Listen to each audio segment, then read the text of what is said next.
안녕하세요. 주식 공부입니다. 오늘도 세상에서 가장 재미있는 주식 시장에 들어왔습니다. 요즘에는 계속 뚝뚝 잘 떨어지고 있습니다. 그래서 여기에서 많이 산 분들은 지금 막 며칠째 뚝뚝뚝, 이거는 월봉이에요. 한 달 봉이 하나에 한 달입니다. 근데 일봉 보면 이렇게 뚝뚝뚝 떨어지고 있죠. 그래서 막 초조해 하시는 분들도 많을 텐데요. 그분들 놀리는 건 아니고요. 제 마음을 얘기하는 겁니다. 제 마음은 지금 아이고 잘 떨어지고 있네. 그리고 마음이 편안합니다. 그래서 오늘의 제목은 세상에서 가장 재미있는 주식 공부입니다. 이렇게 연말까지 쭉쭉쭉쭉 올라가다가 연초에 하루 딸랑 빨간물 들어오더니 지금 오오오 하는 사이에 벌써 뚝뚝뚝 해가지고 얼마였어요 이게? 2675였었는데 오늘 2541입니다. 그러면 얼마야? 130포인트 정도 떨어졌네요. 며칠 사이에 그냥 뚝뚝뚝 떨어지더니 이렇게 떨어졌습니다. 그런데 요 정도 가지고 흔들리면 안 됩니다.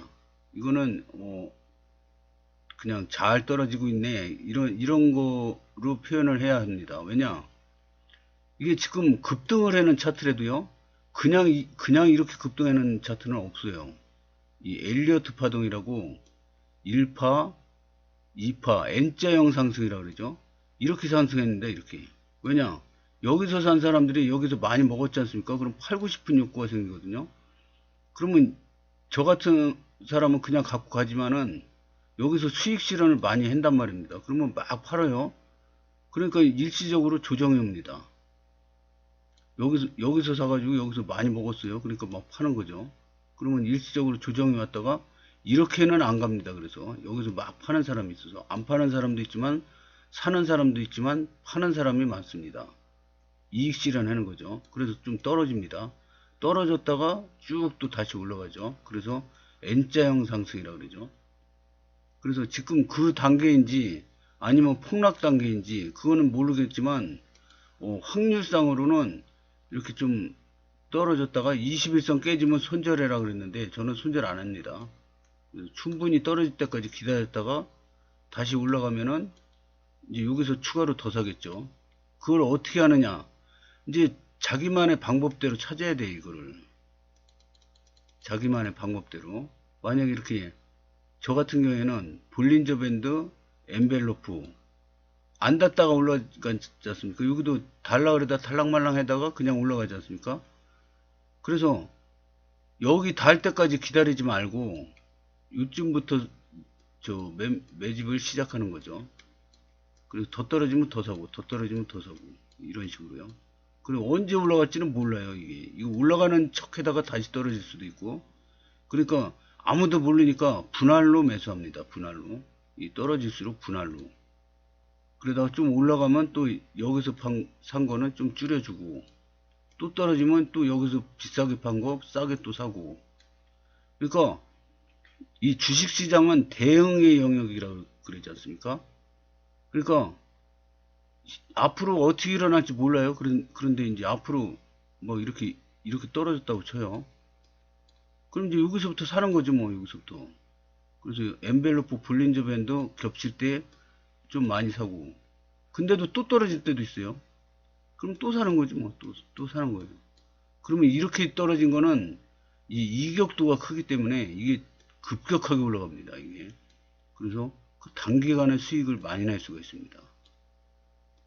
그래서 자기 노하우를 자꾸 찾아야 돼요. 그래서 초보자 때는 너무 돈 까먹는 거 너무 막 불안해하지 마시고, 초보자 때 그러니까 너무 큰 돈을 하는 거는 저는 비추입니다. 왜냐면 제가 해봤기 때문에.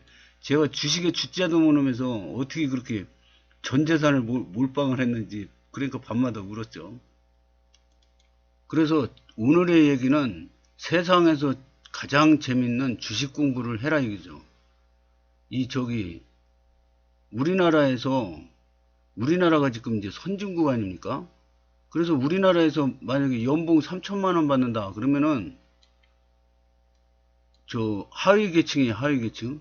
근데 전 세계를 통틀어서 계산을 하면 1% 안에 든답니다. 고액 연봉자 1% 안에 든답니다. 이 3천만 원이. 그러니까 우리나라는 지금 다 잘 살고 있는 건데 못 느끼는 거죠. 왜냐? 주변에 너무 부자들이 너무 많아가지고 못 느끼고 오히려 상대적 박탈감으로 OECD 국가 중 자살률 세계 1위입니다. 지금 저 뭐야 몇 년째 계속 자살률 세계 1위인데 이게 왜 그러냐면 저 아프리카 이런 데 막 못 사는 나라는 보면은 나도 못 살지만 주변이 다 못 살아요. 그래서 서로 막 어려운 사람들 여기 쌀 떨어졌는데 쌀 좀 꿔줘 그러면 서로 꿔주고 막 저 된장찌개 끓여서 맛있게 되면 또 덜어서 나눠 먹고 막 이래서 행복도가 높답니다. 이런 아프리카나 막 이렇게 못 사는 나라들. 근데 우리나라도 옛날에 그랬어요. 우리나라도 우리 부모 세대는 후진국, 우리 세대는 중진국, 개발도상국, 우리 자식 세대는 선진국 아닙니까? 그래서 이게 세대 차이도 엄청나게 나고 말이 안 통해요. 어떤 때는 생각이 틀려요. 그래도 이때는 행복도가 높았답니다. 그랬는데 이때도 높았고 그랬는데 지금은 아니 나는 새벽 일찍 일어나서 저 출근해서 밤에 깜깜할 때까지 일 죽어라 하고 퇴근하는데 출퇴근하면서 보면 맨 놀러 다니는 사람밖에 없어요. 놀러 다니는 사람들이 많이 보입니다. 나는 죽을 때까지 이 고생하고 이렇게 사는데 저놈들은 뭔데 저렇게 맨날 놀러 다니면서 저렇게 저 뭐야 남자들은 보면은 이쁜 여자들 데리고 맨날 놀러 다녀요. 그런 사람들만 보이는 거예요. 그러니까 얼마나 우라통 터집니까? 세상이 불공평하고 왜 나만 이렇게 사냐? 그래서 그 옛날에 그 저 IMF 지나서 막가파라고 생겼지 않습니까? 막가파. 부자들 막 그랜저 타고 다니는 여자들 보면은 납치해가지고 막 불에 태워가지고 저 화장해서 뼈가루 갈아서 없애버리고 막 그랬지 않습니까? 막가파. 이 살벌한 사람들인데 이 사람들 젊었을 때 되게 착실했대요. 착실하고 저 성실한 그런 국민이었답니다. 근데 나는 죽어라 고생만 했는데 어떤 놈은 맨날 놀러 다니면서 펑펑 쓰는데 이게 저기 서울에 상가 건물 하나 있지 않습니까? 하나만 달랑 있다고 쳐도 저 제가 아는 거는 저 건물주 제가 아는 사람은 저 슈퍼개미 김정환 님이 그 유튜브 방송에서 나와서 얘기했는데 월세가 3,500만 원 나온답니다. 이 건물 하나에 월세가. 그래서 알지 뭐 제가 어떻게 합니까? 부자들 내가 저 건물주가 돼봤어야죠. 그러면 이 3천만 원 건물이 뭐 금방 없어집니까? 부서집니까? 이게 콘크리트 건물은 50년 동안 계속 가서 굳는답니다. 그리고 수명이 300년이에요. 철근 콘크리트 건물. 이거 제가 정확한 거는 모르겠지만 하여튼 유튜브가 거기서 들은 게 그렇습니다. 수명이 300년이랍니다. 그러면 대대로 저 이분 죽으면은 저 딸내미가 있더라고요. 딸내미가 물려받아서 또 펑펑 씁니다. 그러면 월 3,500이면은 1년이면 얼마예요?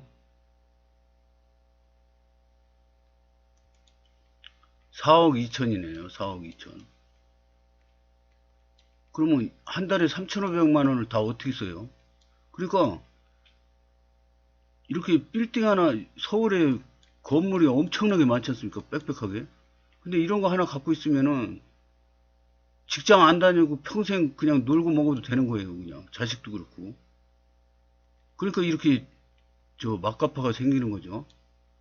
그리고 어떤 때는 이런 뉴스가 나왔어요. 그 젊은 신혼부부가 이제 자기 차를 끌고 신혼여행을 가는 길에 신혼여행을 이제 이렇게 쭉 길 따라서 운전하면서 가고 있는데 어떤 사람이 태워달라고 손을 들더래요. 그래서 얼마나 행복해요. 저 옆에 저 이쁜 섹시 앉히고 이렇게 운전하고 가는데 손을 드니까 너무 기분이 좋으니까 태워준 거예요. 태워줬는데 이 사람이 여기 택시 뒤에, 아니, 택시가 아니라 차 뒤에 딱 탔는데, 나는 너무 생활하는 게 지옥 같고 고통스러운데, 이 두 사람은 너무 행복해 보이는 거예요. 그래서 두 사람을 다 죽였답니다. 왜냐, 나는 너무 불행한데 너무 행복해 보이니까 참을 수가 없는 거예요. 그래서 죽였대요, 두 사람. 그래가지고, 저도 운전하고 다니다가 누가 손 흔들면 겁나더라고요. 이 얘기 듣고. 태워주기 겁나더라고요. 그러면은 만약에 내가 요즘에 자영업에다가 쫄딱 망하는 사람 많지 않습니까? 저도 자영업이 20년 넘게 했는데도 자영업 안 해요, 지금. 주변 사람들 누가 자영업 한다 그러면 도시락 싸들고 가면서 말립니다. 자영업 왜 해요? 그냥 직장 생활이 머슴살이지만은, 옛날로 치면 머슴살이지만은, 그래도 쫄딱 망할 일 없지 않습니까? 그냥 몸만 가서 출근하면은 그래도 월급 주지 않습니까? 그리고 100% 안전하지 않습니까? 그냥 몸만 아무것도 준비 안 하고 몸만 가서 일하고 딱 퇴근하면 그걸로 딱 끝이 하지 않습니까? 근데 자영업은 안 그래요. 자영업은 만약에 6시에 문 열어가지고 밤 10시까지 한다 그래도 밤 10시 문 닫아도 준비해야 돼요, 또. 영업 준비해야죠. 또 집에 퇴근하면은 가게 불 날까봐 걱정. 누가 도둑 들까봐 걱정. 이게, 직장 생활하고 틀립니다. 항상 가게 걱정해야 돼요. 그리고 내 돈이 전 재산이 다 들어가 있어요. 이거 망하면 어떻게나 막 전전긍긍이죠. 근데 거의 제가 보기에는 요즘에는 한 90% 이상이 망하는 것 같아요. 5년 이상 버티는 그 가게가 없답니다. 그리고 그러면 그러다가 자영업을 하다가 쫄딱 망했어요. 그래서 빚만 잔뜩 남았어요. 근데 나이는 많이 먹었어요. 나이는 많이 먹었어요. 한 50 먹었다고 쳐요. 근데 애들은 막 커요. 이제 대학교 들어가야 돼요. 그럼 이거 환장하는 겁니다, 이거. 빚은 잔뜩 있지. 어디 50 넘어가지고 좋은 직장은 못 들어가지. 돈 들어갈 때는 많지. 이렇게, 이 상태에서, 그러면 지금 상황이 완전 하층민 아닙니까? 하층민. 그럼 하층민에서 중산층 올라가는 게 가능할까요? 없습니다, 없어. 사다리가 다 끊어져 버렸어요. 없어요. 전혀 없습니다. 우리나라 같은 경우는 전혀 없어요. 미국 같은 데는 있을까요? 그러면 자영업에다가 갈 수 있는 데가 어디입니까? 공장이나 뭐 이런 데 아닙니까? 그럼 공장, 50대에 들어갈 수 있는 공장이 있을까요? 안 받아줘요. 50 넘은 사람은 절대 안 받아줍니다. 아유, 어르신 힘들어서 못해요. 그리고 아예 전화해서 딱 끊어버립니다. 아웃소싱 통해서도 못 들어갑니다. 그럼 아웃소싱 통해서 들어갈 수 있는 데가 어디냐? 3D 업종밖에 없습니다. 3D 업종. 3D 업종은 뭐냐? 딱 공장 들어가면 딱 느껴져요. 외국인만 바글바글 합니다. 한국 사람은 얼마 없어요. 그리고 이 조건이, 야, 이게 인간이 할 짓인가, 이 정도로 조건이 안 좋아요. 막 더럽고 지저분하고 위험하고 막 이런 데 있지 않습니까? 이런 데밖에 못 다녀요. 그런다고 월급을 많이 주냐? 많이 주지도 않아요. 힘들고 더럽고 지저분하고 위험하고 이런 데 다녀야 됩니다. 이런 데. 이게 사는 겁니까? 완전 지옥이에요, 지옥.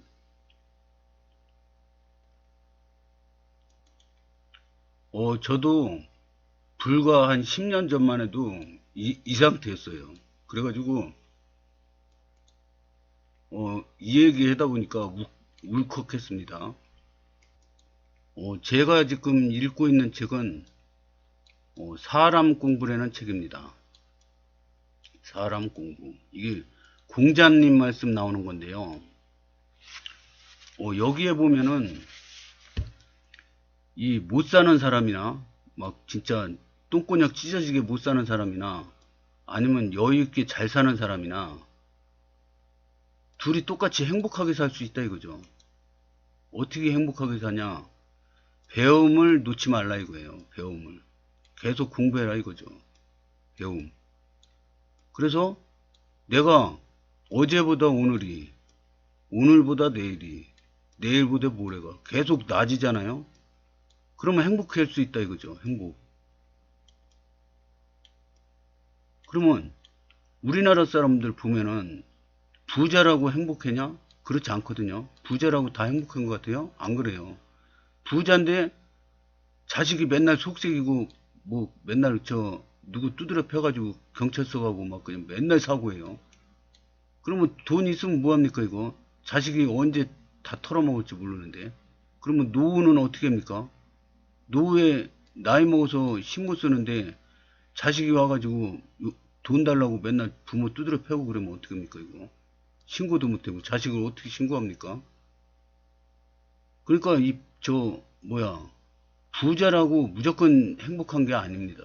이것도 뜯어가려는 사람도 많고 막 이거 재산 지키려면 스트레스 받고 또 이게 치매 오면 어떻게 됩니까? 둘 중에 하나 치매 오고 막 아프잖아요. 그래서 이게 부자라고 무조건 행복하지 않습니다. 그러면 가난하면은 행복합니까? 가난하면은 벌써 경제적으로 여유가 없어서 먹고 사느라고 돈 벌러 나가서 새벽에 나가서 밤늦게 들어옵니다. 자식들하고 얼굴 보기도 힘들어요. 그리고 돈이 여유가 있으면 이런 거 안 해도 되지 않습니까? 자식들하고 자기 사랑하는 사람하고 같이 시간을 보낼 시간이 많아지지 않습니까? 사랑하는 부인하고 차 끌고 전국 일주 한 몇 달 갔다 와도 되고 제주도 한 달 살기 갔다 와도 되고 뭐 이거는 같은 대한민국 같은 세상에 살고 있는데 어떤 놈은 완전 지옥 같은 삶을 살고 어떤 놈은 천국 같은 삶을 삽니다.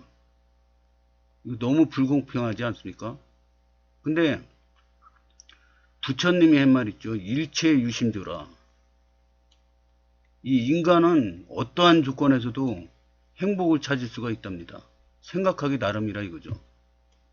그래서 이 세상은 생각하기에 따라서 이 세상이 똑같은 세상, 똑같은 위치, 똑같은 그 조건인데 천국이 될 수도 있고 지옥이 될 수도 있다는 거죠.